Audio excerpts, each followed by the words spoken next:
कहानी की शुरुआत होती है एक छोटे पैसेंजर प्लेन से जो अमेरिका की तरफ जा रहा था। उसी दौरान एक यात्री हैरान होकर फ्लाइट अटेंडेंट से पूछता है कि आखिर फ्लाइट का रूट अचानक क्यों बदल दिया गया। फ्लाइट अटेंडेंट उसे समझाती है कि असली रूट पर मौसम बहुत खराब है, इसलिए पायलट ने खुद फैसला लेकर रास्ता बदल दिया है और अब विमान अमेज़न के ऊपर से उड़ान भरेगा। चूंकि इस फ्लाइट में केवल 8 यात्री थे, इसलिए किसी ने इस बात को ज्यादा गंभीरता से नहीं लिया। लेकिन कुछ देर बाद अचानक पूरा विमान जोर जोर से हिलने लगता है। पायलट नोटिस करता है कि अचानक विमान का जीपीएस सिस्टम काम करना बंद कर चुका है, यहाँ तक कि कंट्रोल पैनल भी रिस्पॉन्ड नहीं कर रहा। पायलट तुरंत बेस स्टेशन से संपर्क करने की कोशिश करता है, लेकिन उसकी कोशिश भी नाकाम हो जाती है क्योंकि रेडियो कम्युनिकेशन सिस्टम भी बंद हो चुका था। लेकिन सबसे अजीब बात यह थी कि पायलट को जैसे पहले से अंदाजा था कि कुछ गलत होने वाला है। वो किसी तरह विमान को संभालते हुए अपने फोन से एक आखिरी वीडियो रिकॉर्ड करने लगता है। उस वीडियो में वो कहता है कि इस विमान में ऐसे बड़े बड़े राज्य छिपे हैं जिन्हें देखकर उसे पहले ही शक हो गया था कि कोई बड़ा हादसा हो सकता है।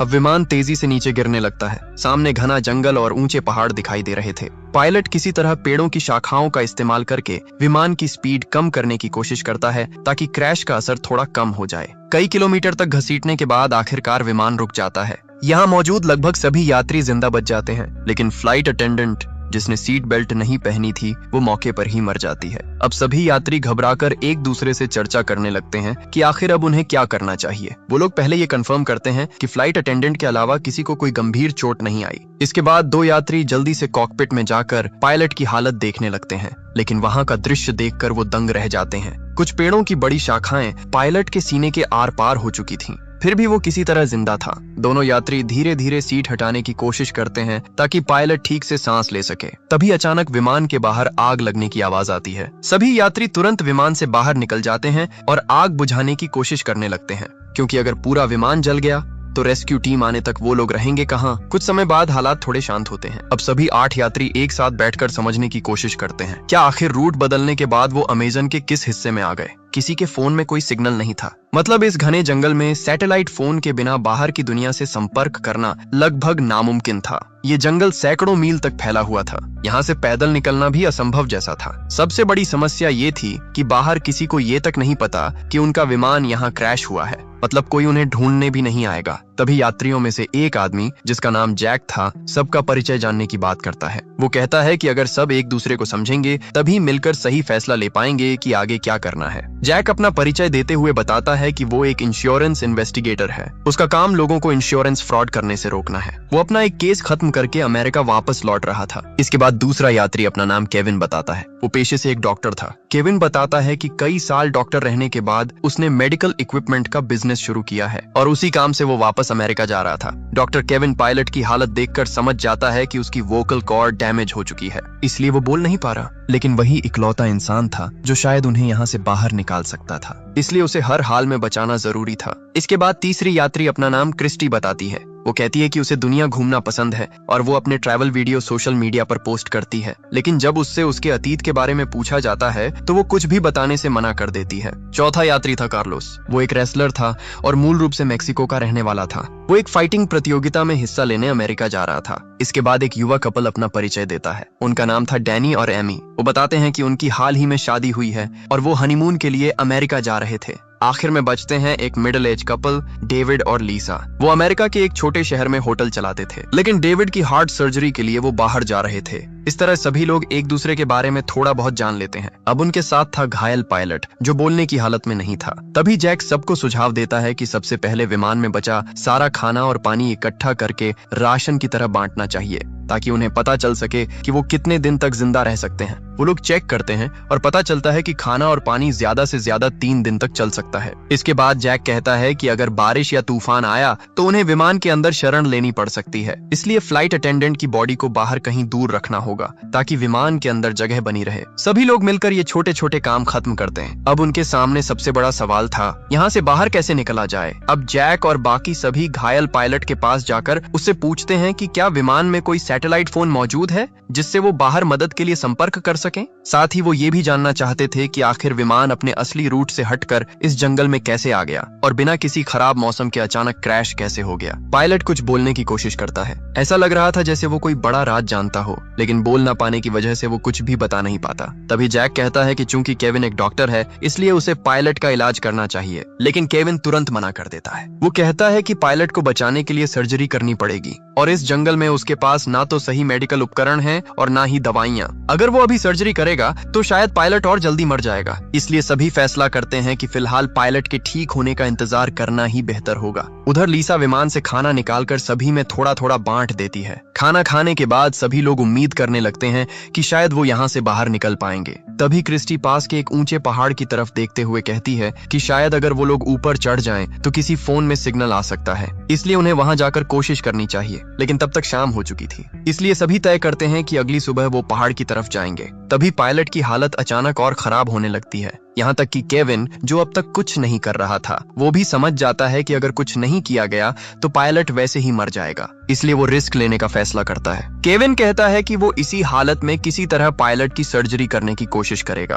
अब वो बचेगा या नहीं, ये उसकी किस्मत पर निर्भर करेगा। केविन की बात मानकर बाकी लोग विमान से जरूरत का सामान ढूंढ कर लाते हैं। वो लोग एक सब्जी काटने वाला चाकू, शराब और बाकी छोटी मोटी चीजें इकट्ठा करते हैं जो सर्जरी में काम आ सकती थीं। अब डॉक्टर केविन बिना एनेस्थीसिया के सर्जरी शुरू करता है। दर्द की वजह से पायलट बुरी तरह तड़पने लगता है, लेकिन सौभाग्य से सर्जरी उम्मीद से बेहतर होती है। सर्जरी खत्म होने के बाद केविन बताता है कि अगर पायलट रात भर आराम करे तो शायद सुबह तक उसकी हालत बेहतर हो जाएगी। लेकिन किसी को अंदाजा नहीं था कि रात में उनके साथ क्या होने वाला है। रात के समय जब सभी लोग बाहर सो रहे थे, तभी एक नकाबपोश इंसान चुपके से घायल पायलट के पास आता है। वो उसके मुंह को दबाकर उसकी सांस रोक देता है और कुछ ही सेकंड में पायलट की मौत हो जाती है। अगली सुबह जब सभी उठते हैं तो पायलट की लाश देखकर हैरान रह जाते हैं, क्योंकि पिछली रात सर्जरी के बाद उसकी हालत काफी बेहतर हो चुकी थी और वो तो उन्हें कोई जरूरी बात बताने वाला था। डॉक्टर केविन उसकी जांच करके कहता है कि उसके शरीर में कोई इन्फेक्शन नहीं हुआ था, मतलब उसकी मौत सामान्य तरीके से नहीं हुई।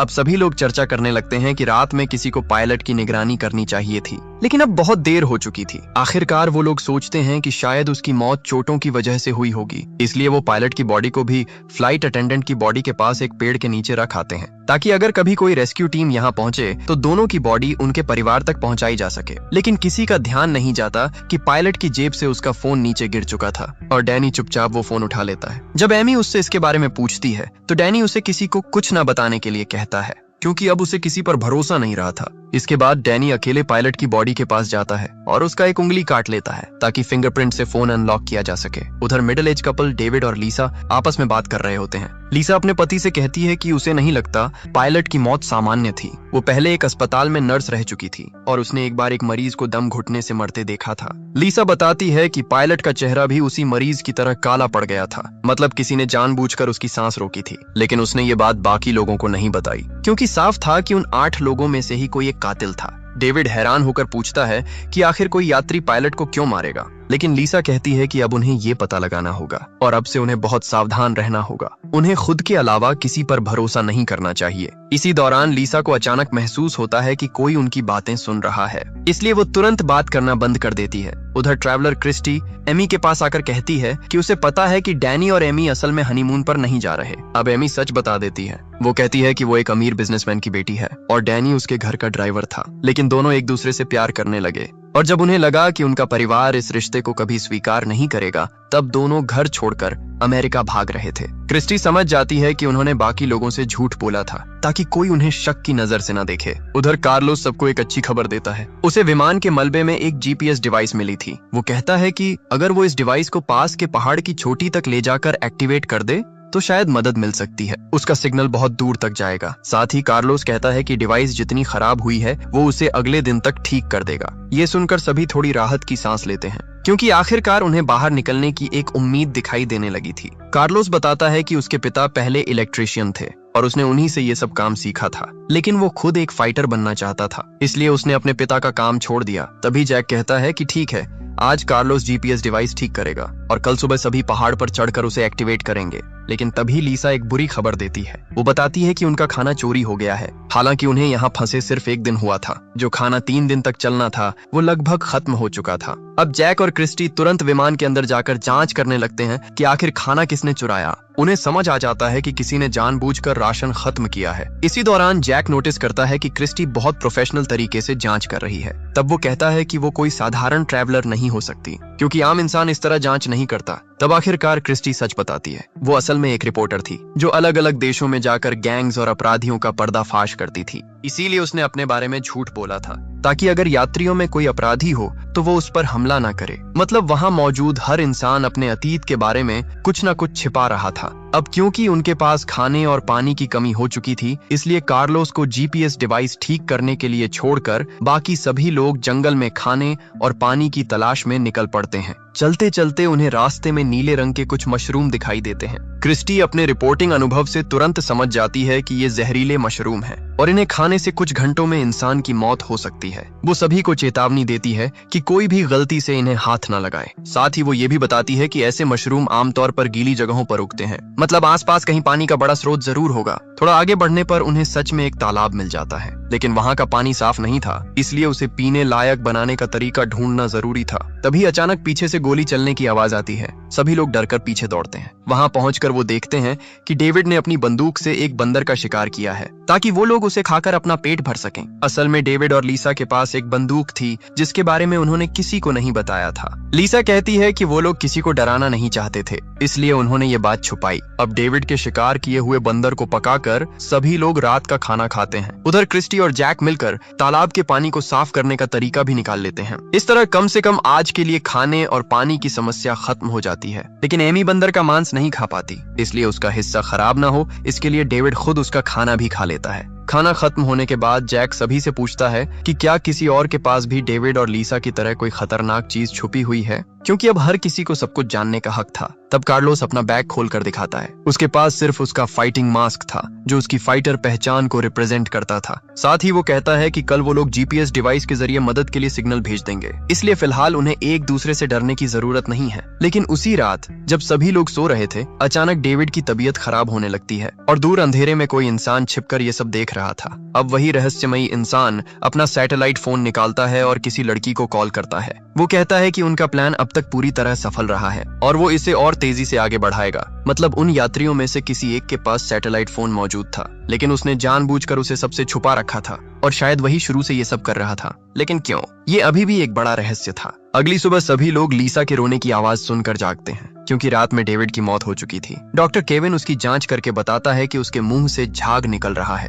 मतलब उसे फूड पॉइजनिंग हुई थी और शायद उसे वही जहरीले मशरूम खिलाए गए थे जो उन्होंने पिछले दिन जंगल में देखे थे। ये सुनते ही लीसा गुस्से में आ जाती है। वो सभी पर चिल्लाने लगती है कि उनमें से कोई एक इंसान सबको एक एक करके मार रहा है। लेकिन अब तक किसी को ये समझ नहीं आ रहा था कि आखिर कोई ऐसा क्यों करेगा। इन 8 लोगों में से तो कोई भी एक दूसरे को पहले से जानता तक नहीं था। तब लीसा सभी को बताती है कि पायलट की मौत भी सामान्य नहीं थी। उसे उसी समय समझ आ गया था कि किसी ने जानबूझकर उसका दम घोंटा था, लेकिन उसने उस वक्त कुछ नहीं कहा ताकि सभी लोग आपस में लड़ने न लगे। अब लीसा को याद आता है कि उसने ये सारी बातें डेविड को बताई थीं और उसी दौरान उसे महसूस हुआ था कि कोई उनकी बातें सुन रहा था। मतलब जिसने उनकी बातें सुनी उसी ने बाद में डेविड को निशाना बनाया, क्योंकि डेविड सच के करीब पहुंच चुका था। अब सभी को समझ आने लगता है कि जब उन्होंने जंगल में जहरीले मशरूम देखे थे, तब किसी ने चुपके से कुछ मशरूम उठा लिए थे और रात में उन्हें डेविड के खाने में मिला दिया। सबसे डरावनी बात ये थी कि डेविड ने एमी का खाना भी खाया था, मतलब शायद असली निशाना एमी थी। अब वहां मौजूद हर इंसान डर जाता है,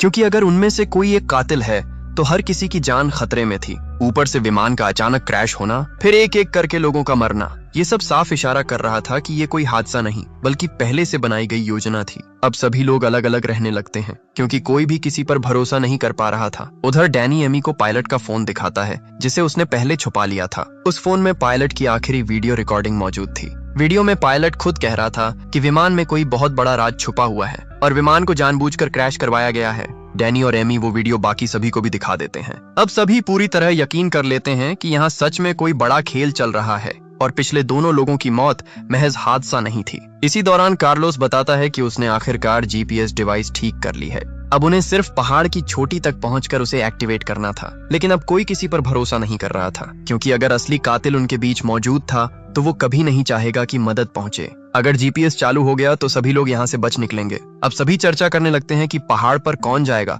और कौन नीचे कैंप की सुरक्षा करेगा। आखिरकार जैक कहता है कि वो नीचे रहकर कैंप संभालेगा, जबकि कार्लोस, डॉक्टर केविन और क्रिस्टी पहाड़ पर जाकर जीपीएस डिवाइस इंस्टॉल करेंगे। तीनों लोग अब डिवाइस लेकर पहाड़ की तरफ बढ़ने लगते हैं। उनका प्लान साफ था, अगर उनमें से कोई एक कातिल निकला तो बाकी 2 लोग मिलकर उसे संभाल लेंगे। उधर चढ़ाई के दौरान कार्लोस च्यूइंग गम चबाने लगता है। तभी क्रिस्टी उसके गम के रैपर को देखकर समझ जाती है कि ये उसी खाने का हिस्सा था जो पहले चोरी हुआ था, मतलब खाना कार्लोस ने चुराया था।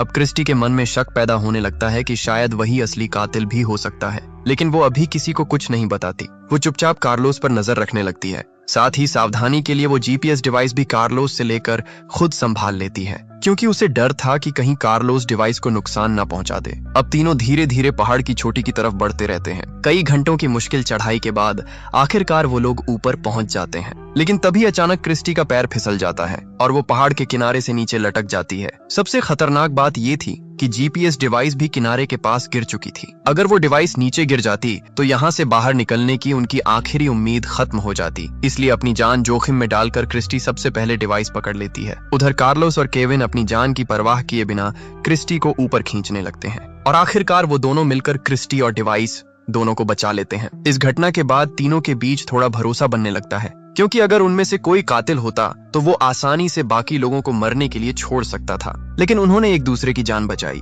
अब आखिरकार कार्लोस जीपीएस डिवाइस इंस्टॉल करना शुरू करता है। उधर डॉक्टर केविन अपने फोन में सिग्नल चेक करता है, लेकिन अब भी कोई नेटवर्क नहीं था। मतलब अब उनकी आखिरी उम्मीद सिर्फ यही जीपीएस डिवाइस थी। कुछ देर बाद कार्लोस खुश होकर बताता है कि डिवाइस आखिरकार एक्टिवेट हो चुकी है और कुछ घंटों में उसका सिग्नल दूर तक पहुंच जाएगा। अब सूरज डूबने लगा था, इसलिए तीनों वापस कैंप की तरफ लौटने लगते हैं। उधर नीचे कैंप में मौजूद बाकी लोग अब एक दूसरे पर बिल्कुल भरोसा नहीं कर पा रहे थे। लीसा अपनी बंदूक लेकर जैक को दूर रहने के लिए कहती है, क्योंकि अपने पति की मौत के बाद अब उसे हर इंसान पर शक होने लगा था। उधर डैनी भी एमी पर गुस्सा करने लगता है। वो एमी से कहता है कि अब से वो किसी और से बात नहीं करेगी और हर चीज वही संभालेगा। लेकिन अब एमी खुद डैनी पर शक करने लगी थी। उसे लगने लगा कि शायद उसने अपने ड्राइवर के साथ भागकर बहुत बड़ी गलती कर दी, क्योंकि वो डैनी के अतीत के बारे में कुछ भी नहीं जानती थी। वो सिर्फ प्यार में अंधी होकर उसके साथ भाग आई थी और अब इस जंगल में एक एक करके लोग मर रहे थे। एमी की बातें सुनकर डैनी गुस्से में चिल्लाने लगता है। वो कहता है कि अगर वो ना होता तो एमी अब तक मर चुकी होती।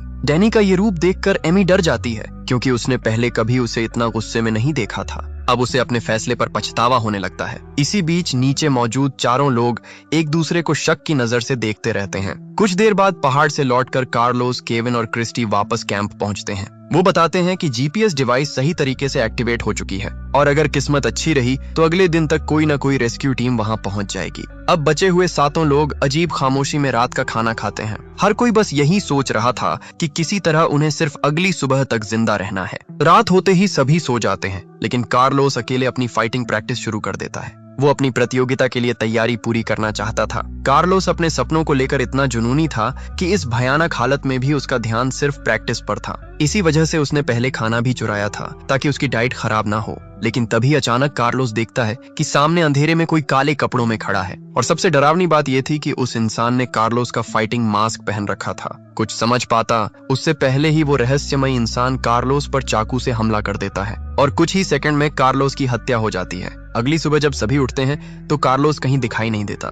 तब जैक कहता है कि उन्हें अलग अलग होकर उसे ढूंढना चाहिए, लेकिन डॉक्टर केविन याद दिलाता है कि अगर जीपीएस डिवाइस काम कर रही है तो अब तक रेस्क्यू टीम आ जानी चाहिए थी। उन्हें नहीं पता था कि रात में किसी ने चुपके से जीपीएस डिवाइस की वायर काट दी थी, मतलब कोई सिग्नल बाहर जा ही नहीं रहा था। इस सच्चाई से अनजान बाकी लोग जंगल में कार्लोस को ढूंढने निकल पड़ते हैं, लेकिन काफी देर तक खोजने के बाद भी कार्लोस कहीं नहीं मिलता। तब केविन कहता है कि उन्हें दोबारा पहाड़ पर जाकर जीपीएस डिवाइस चेक करनी चाहिए। क्रिस्टी भी उसके साथ जाने को तैयार हो जाती है, क्योंकि अब किसी को अकेले भेजना बहुत खतरनाक था। दोनों पहाड़ की तरफ बढ़ने लगते हैं। रास्ते में अचानक उन्हें आसमान में बहुत सारे पक्षी एक जगह मंडराते दिखाई देते हैं। ये देखकर दोनों समझ जाते हैं कि वहां जरूर कुछ हुआ है, इसलिए वो पहाड़ की तरफ जाने के बजाय उसी दिशा में बढ़ने लगते हैं और वहां पहुंचकर उनका दिल दहल जाता है, क्योंकि वहां कार्लोस की लाश पड़ी थी। किसी ने पिछली रात उसकी हत्या करके उसकी बॉडी वहां फेंक दी थी। अब केविन और क्रिस्टी वापस कैंप लौटते हैं और बाकी लोगों को बताते हैं कि उन्होंने एक और साथी खो दिया है। अब सभी का शक सीधे डैनी और एमी पर जाने लगता है,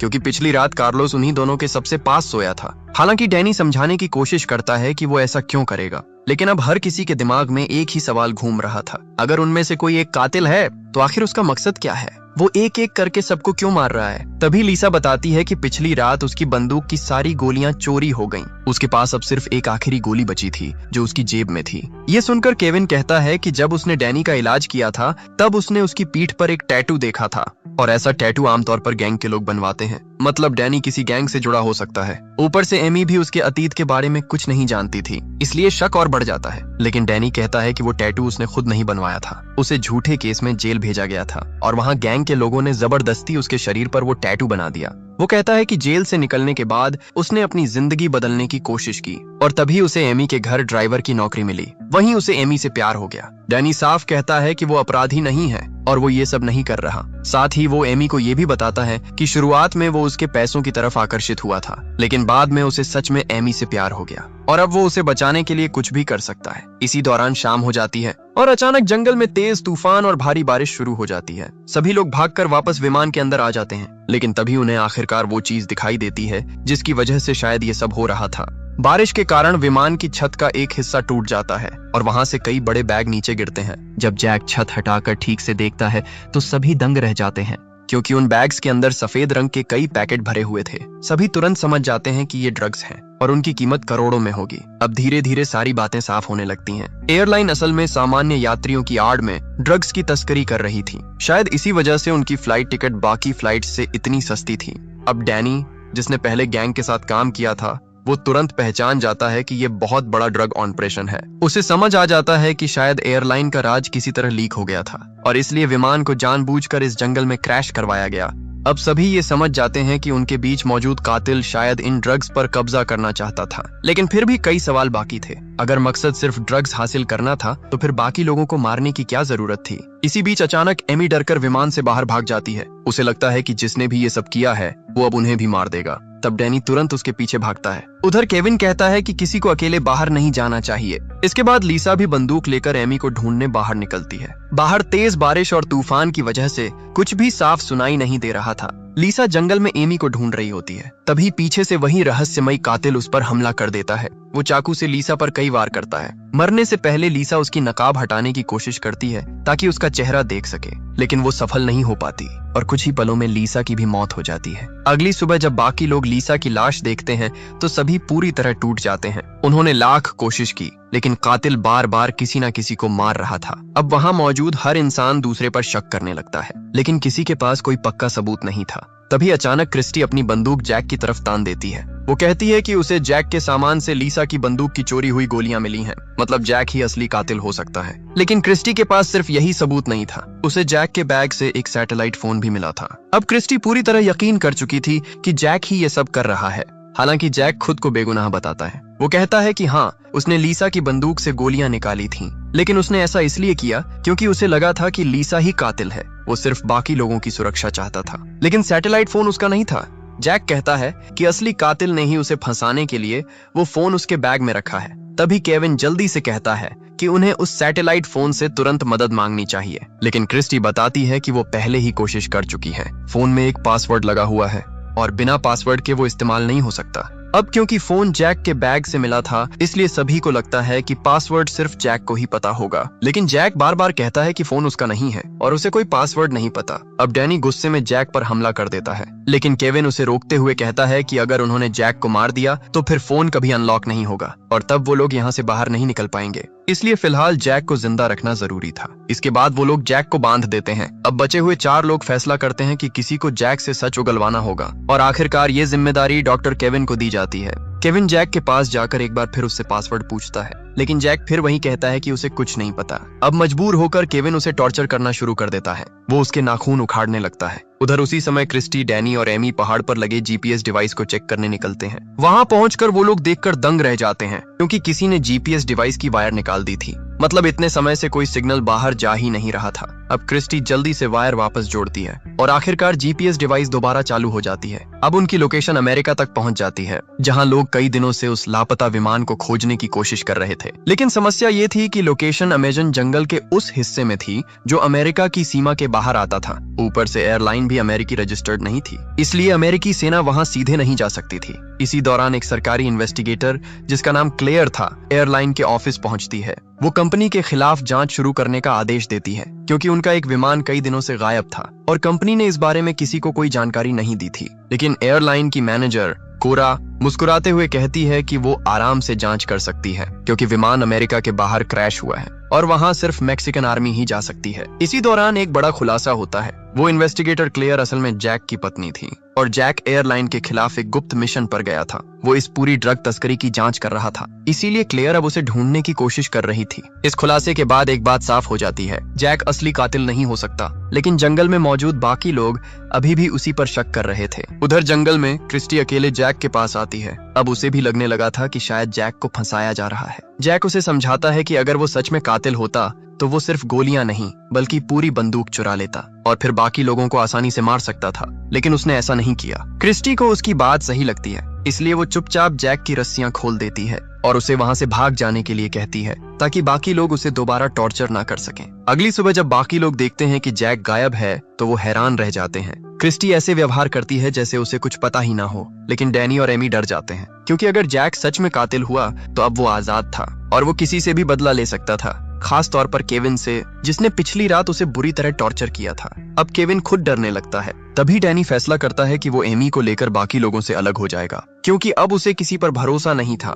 लेकिन क्रिस्टी उसे समझाने की कोशिश करती है। वो कहती है कि अगर सभी अलग अलग हो गए तो असली कातिल के लिए लोगों को मारना और आसान हो जाएगा। लेकिन डैनी कहता है कि इतने दिनों तक साथ रहने के बावजूद उनके कई साथी मर चुके हैं, इसलिए अब अलग होना ही बेहतर है। उधर जैक भी कैंप से दूर जाकर अकेले रहने के लिए कोई सुरक्षित जगह ढूंढने लगता है क्योंकि अब सिर्फ क्रिस्टी को छोड़कर बाकी सभी उसे कातिल मान रहे थे। इसी बीच डैनी एमी को भरोसा दिलाता है कि वो उसे कुछ नहीं होने देगा। वो कहते हैं कि अब जीपीएस डिवाइस चालू हो चुकी है और जल्द ही रेस्क्यू टीम वहां पहुंच जाएगी। और सच में ऐसा ही होता है।